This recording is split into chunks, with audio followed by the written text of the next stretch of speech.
Je commence par la dernière question, Nella le divorce riforma catholique.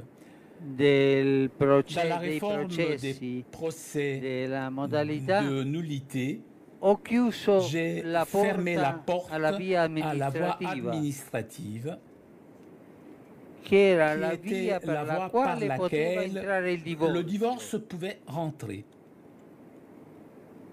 E si può dire Et on peut che dire que ceux qui pensent à un divorce catholique sbagliano, se trompent. perché questo ultimo documento Ce dernier document, ha le motu chiuso la proprio, porta a fermé la porte al au divorzio divorce che qui poteva pouvait entrare, era più entrer facile plus per la via facilement par la voie amministrativa. administrative. Sempre ci sarà la via La voie giudiziaria. judiciaire restera toujours. Poi Ensuite, continuiamo on con la continue terza, il documento. le document donc.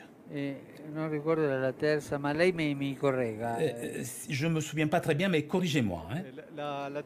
La question était sur la notion de divorce catholique et si le motu proprio a clos le débat.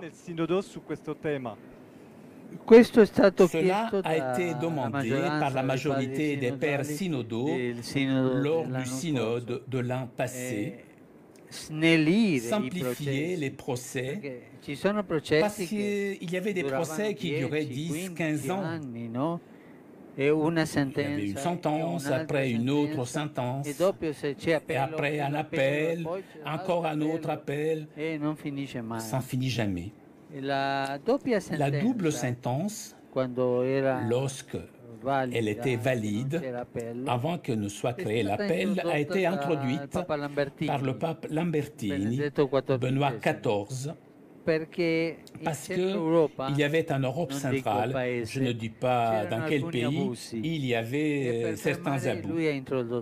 Et pour arrêter tout cela, il introduit cela.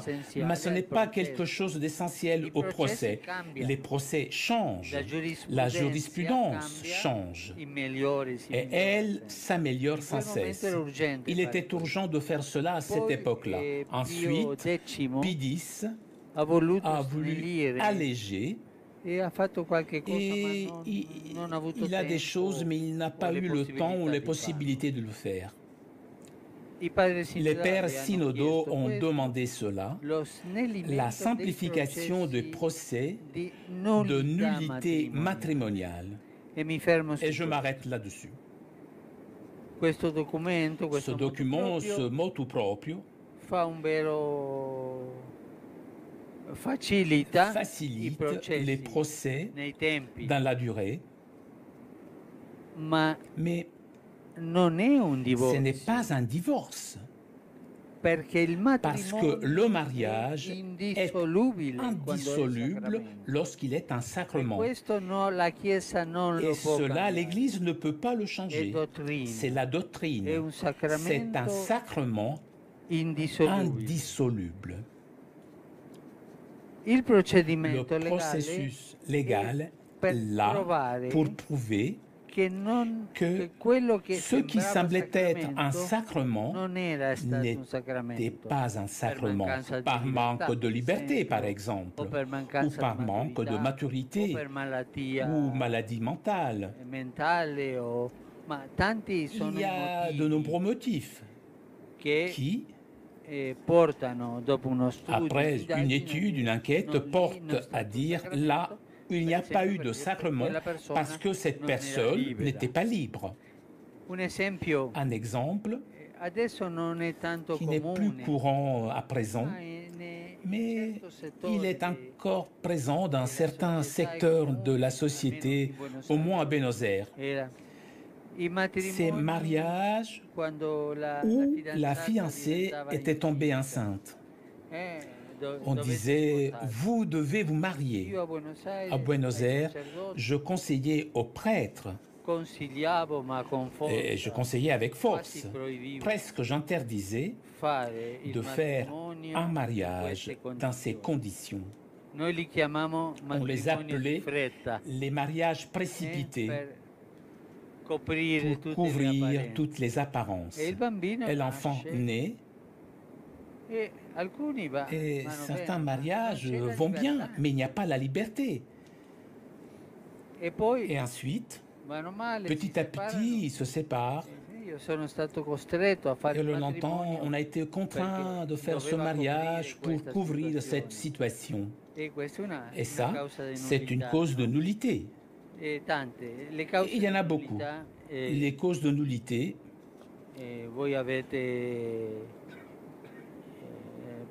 vous pouvez les chercher sur Internet. Là, tout y est, quoi. E poi ne sono tante. Il y en a beaucoup. E poi vient il problema vient ensuite le problème des secondes noces, des divorcés qui font une nouvelle union. Voi leggete quello che voi avete. Vous avez dans l'instrumentum laboris ce qui est en discussion. Il me semble un peu simpliste de dire que le synode soit la solution pour ces gens et qui peuvent faire la communion. Ce n'est pas la solution, ce n'est pas l'unique solution. L'instrumentum laboris propose tant de choses. Mais le problème des nouvelles unions, des divorcés remariés, il n'est pas l'unique problème. Il y en a beaucoup dans l'instrumentum laboris. Par exemple, les jeunes ne se marient pas. Ils ne veulent pas se marier. C'est un problème pastoral pour l'Église. Un autre problème, la maturité affective pour le mariage. Un autre problème, la foi. Moi, j'y crois. Que c'est pour toujours.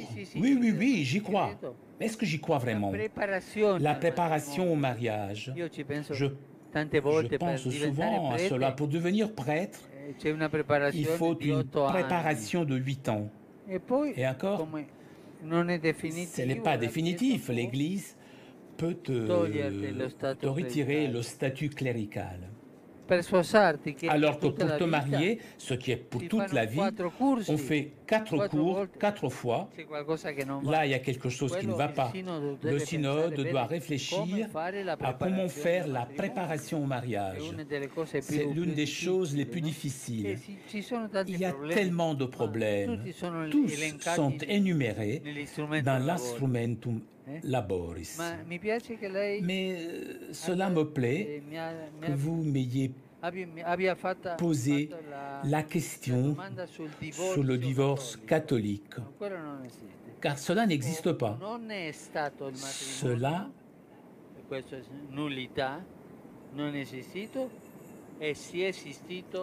Cela n'a pas été un mariage, donc nullité.